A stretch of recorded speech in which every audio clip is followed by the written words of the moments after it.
ఈరోజు ఉల్లిపాయ పకోడీ చేస్తున్నానండి. ఉల్లిపాయ పకోడీకి కావాల్సిన పదార్థాలు 5 ఉల్లిపాయలు తీసుకున్నానండి.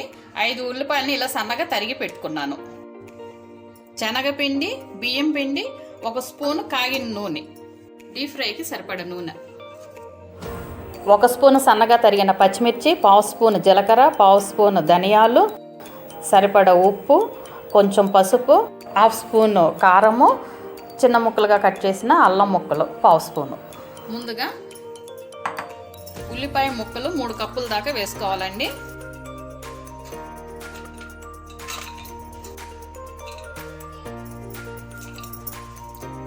ఇప్పుడు కొంచెం పసుపు, 1/2 స్పూన్ కారము, పచ్చిమిర్చి ముక్కలు, జీలకర్ర, ధనియాలండి. ఇలా డైరెక్ట్ కాకుండా కొంచెం ఇలా మ్యాష్ చేసుకుంటే సరి. ఇలా మ్యాష్ చేసుకున్న ధనియాలు, అల్లం ముక్కలు, సరిపడ ఉప్పు వేసుకోవాలి. ఇప్పుడు మరగబెట్టుకున్న నూనె కొంచెం వేసుకొని కలుపుకోవాలి.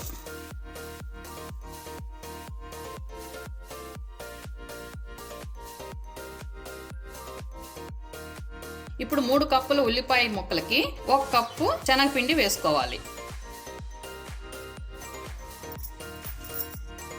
1 స్పూను బియ్యం పిండి వేసుకోవాలి.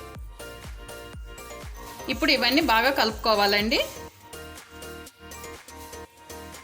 శనగపిండి సరిపోలేదనుకుంటే 1 స్పూన్ దాకా వేసుకోవచ్చండి.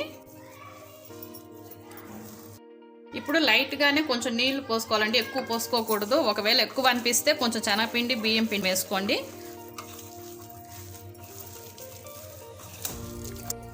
ఇందాక కరివేపాకు చెప్పలేదండి.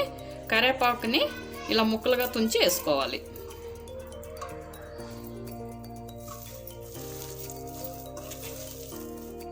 ఇప్పుడు స్టవ్ మీద కళాయి పెట్టుకొని కళాయి వేడెక్కాక డీప్ ఫ్రైకి సరిపడ నూనె పోసుకోవాలి. ఇప్పుడు నూనె కాగిందండి. ఇప్పుడు పకోడీలు వేసుకుందాం.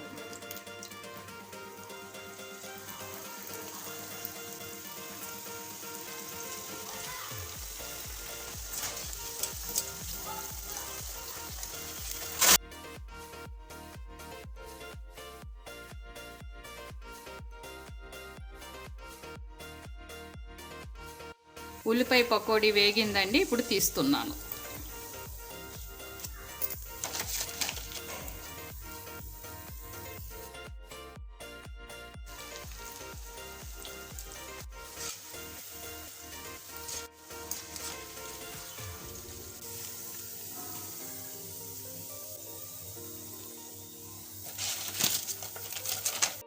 ఉల్లిపాయ పకోడీ రెడీ అయిందండి. ట్రై చేసి చూడండి.